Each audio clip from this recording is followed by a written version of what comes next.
نماز کے لیے مسواک کرنا بہت پسندیدہ ہے، کیونکہ اس سے منہ میں پیدا ہونے والی بدبو اور بسان دور ہو جاتی ہے، اور عبادت میں ذکر الہی میں زیادہ لطف آتا ہے، کیونکہ منہ کی اسمیل سے ویسے بھی فرشتے دور ہو جاتے ہیں، تو جب منہ پاک صاف ہوگا تو اس وقت جو ذکر ہوگا وہ زیادہ قبول ہوگا، اور خود بھی انسان اس کا اثر زیادہ بہتر طور پر محسوس کرتا ہے اور دل کی خوشی کا سبب بھی بنتا ہے۔ نبی صلی اللہ علیہ وسلم نے فرمایا، السواک مطہرۃ للفم مرضات للرب، مسواک منہ کی پاکیزگی اور رب کی رضامندی کا ذریعہ ہے، یعنی دانت صاف کرنا۔ اور اسلام میں مسواک کا تصور محض دانتوں کی صفائی نہیں، بلکہ نبی صلی اللہ علیہ وسلم کے مسواک کا طریقہ یہ ہوتا تھا کہ وہ اپنی زبان کو اور حلق کو بھی صاف کرتے تھے، یعنی تمام آلائشوں سے منہ کو پاک کرتے تھے۔ ایک اور حدیث میں آتا ہے،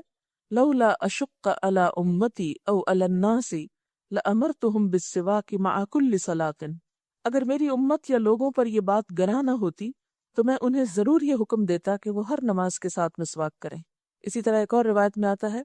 کہ مسواک کے ذریعے کیے جانے والے وضو کے بعد جو نماز پڑھی جائے اس کا اجر کئی گنا زیادہ ہوتا ہے بنسبت اس نماز کے جو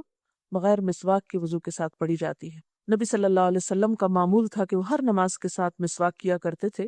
حضرت عائشہ رضی اللہ تعالیٰ عنہ فرماتی ہیں کہ آپ صلی اللہ علیہ وسلم جب سو کر اٹھتے تو پہلا کام مسواک کرنا ہوتا، اٹھتے ہی مسواک کرتے، جب بھی گھر سے باہر تشریف لے جاتے تو مسواک کرتے، یعنی گھر سے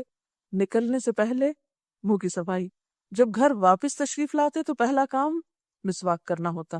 حتیٰ کہ جب آپ دنیا سے رخصت ہو رہے تھے تو حیات طیبہ کا آخری عمل بھی مسواک کرنا تھا۔ تو اس سے آپ اندازہ لگائیں کہ آپ صلی اللہ علیہ وسلم اس معاملے میں کس قدر کانشیس تھے۔